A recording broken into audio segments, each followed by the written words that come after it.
पिछली क्लास में हमने माइक्रोबायोलॉजी के बारे में जाना था, इंट्रोडक्शन के बारे में, और साथ ही हिस्ट्री जानी थी किस प्रकार से माइक्रोबायोलॉजी में साइंटिस्ट का योगदान रहा है। उन योगदान में हमने लुई पाश्चर के बारे में जान लिया था, पर कुछ स्टूडेंट्स क्या है कि हमें दोबारा ये बताया जाए। तो आज आपको हम कंट्रीब्यूशन ऑफ साइंटिस्ट या हिस्ट्री ऑफ माइक्रोबायोलॉजी में किस प्रकार से ये इतिहास बना माइक्रोबायोलॉजी का, किस किस साइंटिस्ट ने क्या क्या काम किया, उसके बारे में आज आपको हम बताएंगे। और लुई पाश्चर से ही हम शुरू कर रहे हैं। वैसे आपको हम बता चुके हैं, एक बार फिर से आपको रिपीट कर देते हैं कि लुई पाश्चर का क्या कंट्रीब्यूशन रहा या योगदान रहा। Louis Pasteur as a father of microbiology जाने जाते हैं। इनका कार्यकाल 1822 से 1895 के बीच में रहा। ये एक फ्रेंच साइंटिस्ट थे और इन्होंने अपने समय में, जबकि ए बायोजेनेसिस या स्पॉन्टेनियस जनरेशन ऑफ ऑर्गेनिजम्स का उस वक्त काफ़ी ज़ोर था कि सभी लोग कहते थे स्वतः जनन के सिद्धांत को, जो स्पॉन्टेनियस जनरेशन का प्रिंसिपल था, वो बहुत ज़्यादा माना जा रहा था। इन्होंने स्वान नेक फ्लास्क का जो एक्सपेरिमेंट किया, उसके द्वारा इन्होंने पूरी तरह से उसको ए बायोजेनेसिस के सिद्धांत को नकार दिया और इन्होंने बायोजेनेसिस के सिद्धांत को प्रूव किया। जो सेकंड इनका काम था that was germ theory of fermentation. इन्होंने फर्मेंटेशन के बारे में बताया, किस प्रकार से दो प्रकार के फर्मेंटेशन हो सकते हैं, अल्कोहलिक एंड एसिडिक। जब फ्रेंच जो वाइन यार्ड्स थे, जहाँ पर कि अंगूर उगाए जाते थे, तो फ्रेंच इंडस्ट्री जो थी वो पूरी तरह से वाइन के और बेवरेजेस के, अल्कोहलिक बेवरेजेस के उस पर बेस्ड थी। तो उनकी जो बेवरेजेस थे, या कह लीजिए आप ये जो वाइन इंडस्ट्री जो थी, उसमें वाइन जो थी वो खट्टी हो रही थी। तो उन्होंने पाश्चर को बुलवा के ये कहा कि आप इसका कारण पता लगाइए कि क्यों इतनी खट्टी हो जाती है ये। तो उन्होंने उस पर काफ़ी रिसर्च की और फिर उनको ये पता लगा कि ये खट्टी इस प्रकार से होती है कि उसमें रॉड शेप के बैक्टीरिया पनप जाते हैं और उन रॉड शेप के बैक्टीरिया के कारण वहाँ पर खट्टापन आ जाता है। तो जो फर्मेंटेशन, उन्होंने ये प्रोसेस ढूंढ निकाला और उन्होंने कहा एसिडिक और अल्कलाइन, या कह लीजिए इस प्रकार का फर्मेंटेशन होता है। ये आपको हम थोड़ा बता चुके थे, लैक्टिक एसिड फर्मेंटेशन और अल्कोहल का। फिर पाश्चराइजेशन उन्होंने बताया, किस प्रकार से पाश्चराइजेशन इफ़ेक्ट के कारण अगर किसी भी लिक्विड को 50-60 डिग्री सेंटीग्रेड पर गर्म किया जाए और गर्म करने के बाद में अगर उसे एयर टाइट कंटेनर में रख दिया जाए तो वो ठंडा हो करके और वो ख़राब नहीं होता, स्पॉइल नहीं होता। ये देखिए, वो माइक्रोब्स को मार देता है हाई टेम्परेचर, और आप उसे स्टोर करके रख सकते हैं बिना स्पॉइल हुए। जो अगला इनका स्टेप था कि discovery of anaerobic micro organisms, अवायवीय माइक्रोब्स या जीवाणु, कीटाणु। जो ब्यूटायरिक एसिड जो जीवाणु थे, जब ये पढ़ रहे थे ब्यूटायरिक एसिड उसके फर्मेंटेशन के बारे में, तो उन्होंने ये पाया कि उस पैट्री प्लेट में कुछ इस प्रकार की परिस्थिति बन गई थी कि पैट्री प्लेट में जो माइक्रोब्स सेंटर में मौजूद थे वो जीवित थे, लेकिन जो पेरिफेरी की तरफ पहुंच जाते थे वो तुरंत मर जाते थे। इस बात ने उनका ध्यान आकर्षित किया और उन्होंने ये चीज़ बताई। जैसे उन्होंने कहा था कि फर्मेंटेशन, जो अल्कोहलिक फर्मेंटेशन होता है, उसमें स्फेरिकल सेल्स होती हैं, जो कि ईस्ट सेल्स होती हैं, वो होनी चाहिए, और लैक्टिक एसिड फर्मेंटेशन में रॉड शेप के बैक्टीरिया होते हैं जो कि मेनली एक्टिव होते हैं। तो इस बेसिस पे उन्होंने फर्मेंटेशन भी बताया, और साथ में ब्यूटायरिक एसिड के बारे में भी वो पढ़ रहे थे, काम कर रहे थे उसके ऊपर। और उसी दौरान उन्होंने बताया कि इसके कारण भी जो ब्यूटायरिक एसिड के जो बैक्टीरिया थे, उन बैक्टीरियाज में कुछ जो सेंटर में थे वो जीवित रहे और जो पेरिफेरी की तरफ थे वो मर गए। वो क्यों मर गए? क्योंकि उन्हें ऑक्सीजन मिल रही थी, जबकि बेसिक जो उनका नेचर था वो नेचर कैसा था? अवायवीय श्वसन का था। यानी उनको अगर आप देंगे ऑक्सीजन तो वो उनके लिए सही नहीं है। ये एक बहुत बड़ी फाइंडिंग थी उनके लिए। किस प्रकार से थी ये फाइंडिंग? क्योंकि उन्हें ये ऑक्सीजन नहीं चाहिए थी, और उनके समय तक यही मालूम था कि ऑक्सीजन जीवन के लिए बहुत ज़रूरी है।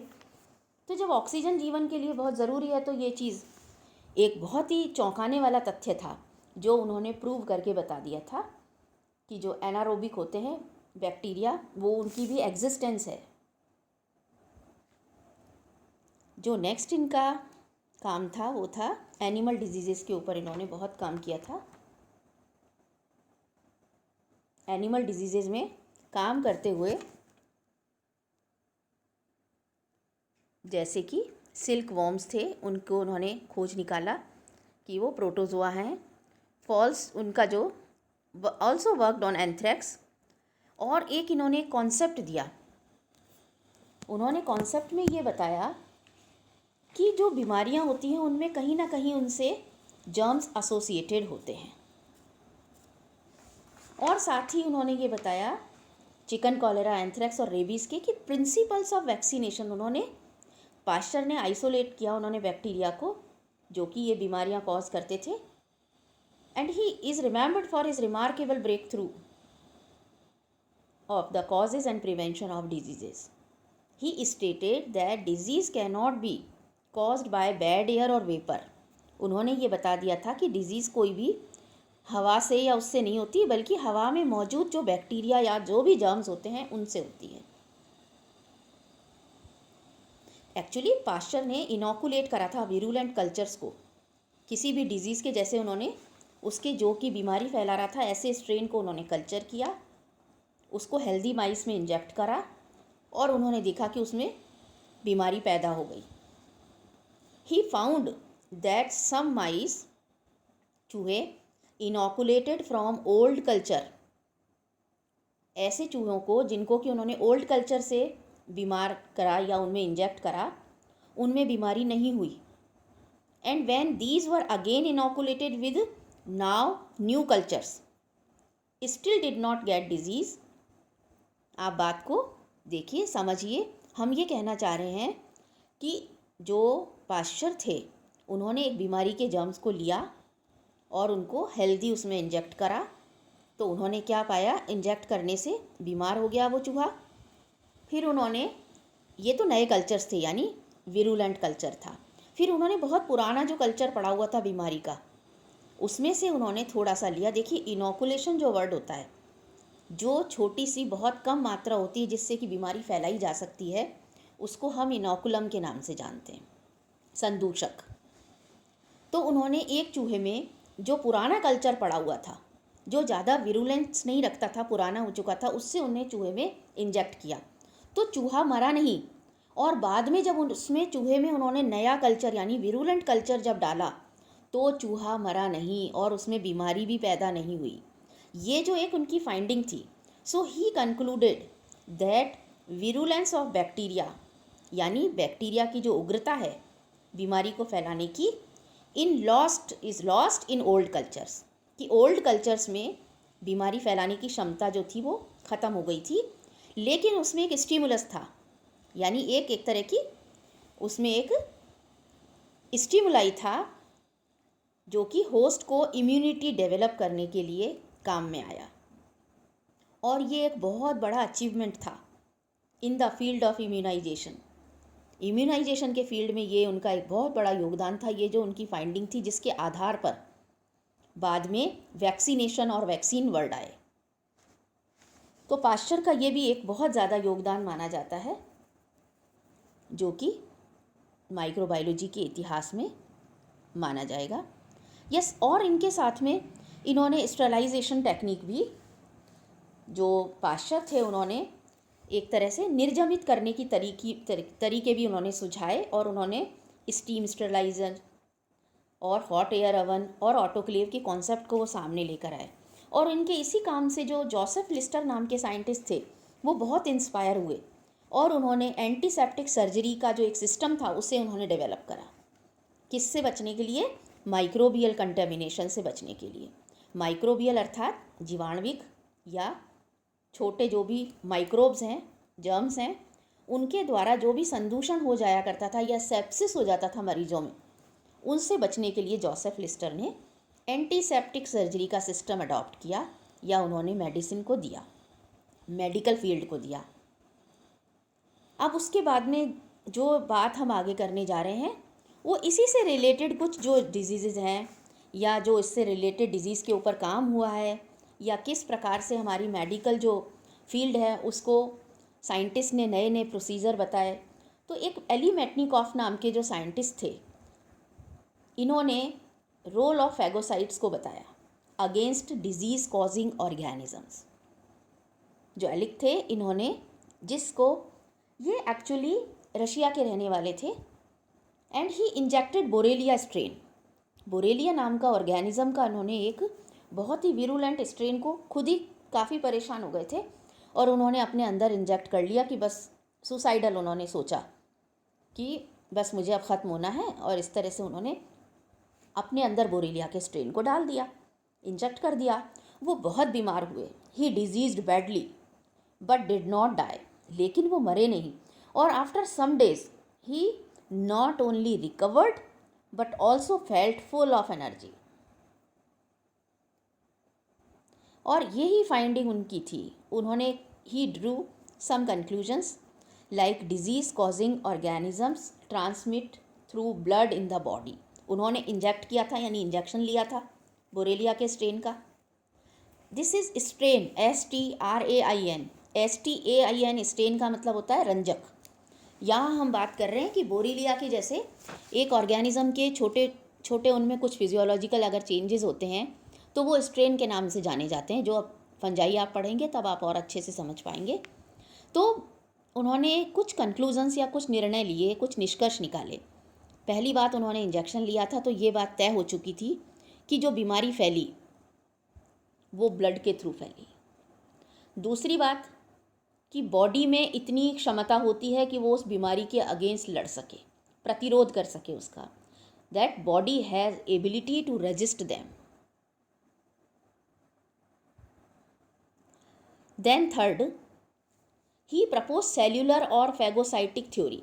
Actually these were two conclusions कि पहली बात कि बॉडी में ब्लड के थ्रू बीमारी फैलती है, दूसरी बात बॉडी में इतनी एबिलिटी होती है कि वो उस बीमारी के अगेंस्ट रेजिस्ट कर सके। अब कैसे रेजिस्ट करा उसने, तो उन्होंने कहा कि सेल्यूलर और phagocytic theory the of immunity, and he found that motile sales, गतिशील जो सेल्स होती हैं, किस प्रकार से इसे प्रूव करा उन्होंने, that motile sales in larva of starfish, जो स्टारफिश के लार्वा होते हैं, engulf the foreign substances present in the larvae.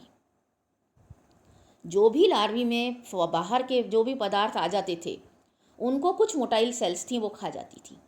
So he explained that during the process of evolution, अर्थात उद्विकास के दौरान बॉडी में एक सेल्फ डिफेंस सिस्टम बन जाता है automatically, and phagocytosis and intracellular digestion takes place in mesodermal sales.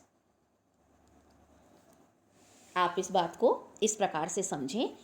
यहाँ एवोल्यूशन की बात क्यों आई, इसलिए आई क्योंकि हम ये बताना चाह रहे हैं कि जैसे लार्वा होता है, स्टारफिश के लार्वा की बात करी तो प्रॉपर स्टारफिश तो बाद में बनती है, पहले लार्वा है। तो इसको अगर हम सोचें कि एक एग से या छोटे से फर्टिलाइज्ड एग से पूरी एक स्टारफिश का बनना, तो ये एक एवोल्यूशन है, उद्विकास है ये। तो यहाँ वो ये बताना चाह रहे थे कि सेल्फ डिफेंस सिस्टम जो होता है वो धीरे धीरे बड़ा होता चला जाता है, यानी और डेवलप होता चला जाता है, लेकिन शुरू में वो एक प्रकार से फैगोसाइटोसिस या इंट्रा का मतलब within the cell, intracellular digestion. देखिए, इंटरसेल्यूलर और इंट्रासेल्यूलर ये दो शब्द हैं। इंटर का मतलब तो अलग अलग कोशिकाओं में, इंट्रा का मतलब विद इन द सेल, कोशिका के एक के ही अंदर। तो जो उन्होंने इम्यूनिटी के लिए जो बताई सेल्स, जैसे वाइट ब्लड सेल्स हैं, लिवर सेल्स हैं, बोन मैरो है, they play a major role in immunity against disease causing organisms. जैसे ये अभी फैगोसाइटोसिस मोटाइल सेल्स के द्वारा हो रही थी, उसमें मेसोडर्मल सेल्स के द्वारा हो रही थी, ये धीरे धीरे जब एवोल्यूशन आगे बढ़ता है तो वो किस में आ जाती है, वाइट ब्लड सेल्स। आप सभी जानते हैं श्वेत रक्त कणिकाएँ हमें इम्यूनिटी प्रदान करती हैं, लिवर सेल्स, बोन मैरो, ये सब ऐसे स्थान हैं जो कि इम्यूनिटी के लिए जाने जाते हैं। तो ये जो मेटनिकॉफ का ये जो काम था ये काफ़ी मेडिकल उसमें माइक्रोबायोलॉजी में बहुत ज़्यादा एक महत्व रखता है। उसके बाद देखिए हम आज क्या दवाइयाँ लेते हैं, जब भी बीमार हो जाते हैं तो हम दवाई लेते हैं, और ये दवाई क्या होती है? A sort of chemical. So Paul Ehrlich जो थे वो एक जर्मन केमिस्ट थे, एंड उन्होंने केमिकल ट्रीटमेंट और कीमोथेरेपी दी थी। इम्यूनोलॉजी जो थी, एक तरह से उन्होंने इम्यूनोलॉजिकल डिस्कवरी की थी एनेलिन स्टेन की। जो कीमोथेरेपी है वो किसके लिए है? इम्यूनोलॉजी के लिए। केमिकल ट्रीटमेंट, क्योंकि इससे पहले इस तरह की सामने नहीं आई थी बात। उन्होंने, अगर आपसे एग्ज़ाम में पूछ लिया जाता है दैट कीमोथेरेपी किसने दी थी, तो पॉल हर्लिच का नाम आप बता सकते हैं।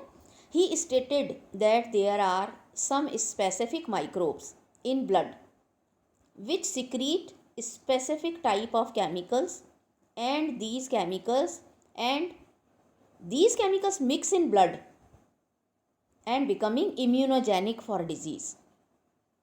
उन्होंने क्या बताया कि कुछ ऐसे स्पेसिफिक माइक्रोब्स हमारे ब्लड में होते हैं जो कि स्पेसिफिक टाइप के केमिकल्स को सिक्रीट करते हैं, और ये जब केमिकल्स ब्लड में मिल जाते हैं तो इम्यूनिटी एक तरह से बॉडी में किसी भी बीमारी के प्रति डेवलप कर देते हैं।